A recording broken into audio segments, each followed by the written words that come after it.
Greetings, class.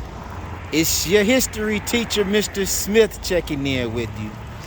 And what you are looking at behind me is the building where Dr. W.E.B. Du Bois, who was a professor at the Atlanta University.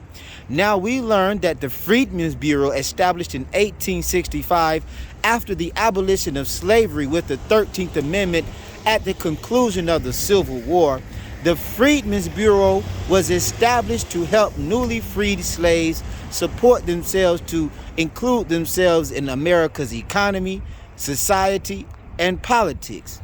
Now, this building was one of the first buildings built for the Atlanta University, which was the first school established by the Freedmen's Bureau.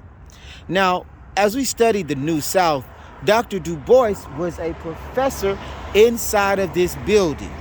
He was a professor of economics and sociology, and he wrote books like The Souls of Black Folk and Black Reconstruction.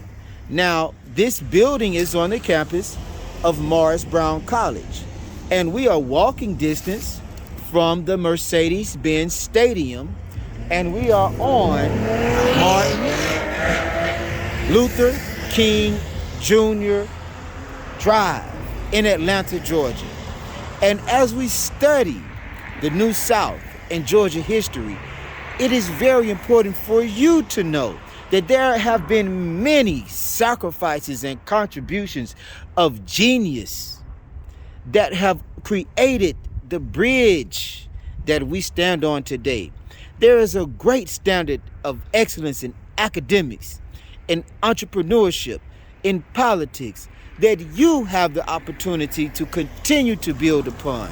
And as we study the New South, it is institutions like Atlanta University and Morris Brown College and Morehouse College and Spelman College and Clark Atlanta University that allow black people to educate themselves. And when they got that education, they were able to build businesses and run schools and operate churches. And this was one of the drives for the 1906 race riots.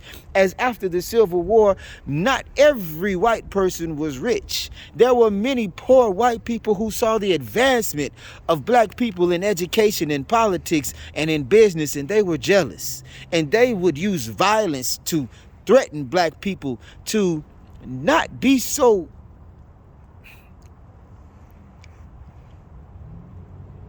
to not have such achievement, because they did not want black people doing better than themselves.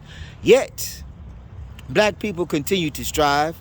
Yet, white people continue to work together with black people and be able to create a more perfect union and be able to manifest the country that America, to be true to her Pledge of Allegiance and be true to her Constitution and be true to the Declaration of Independence.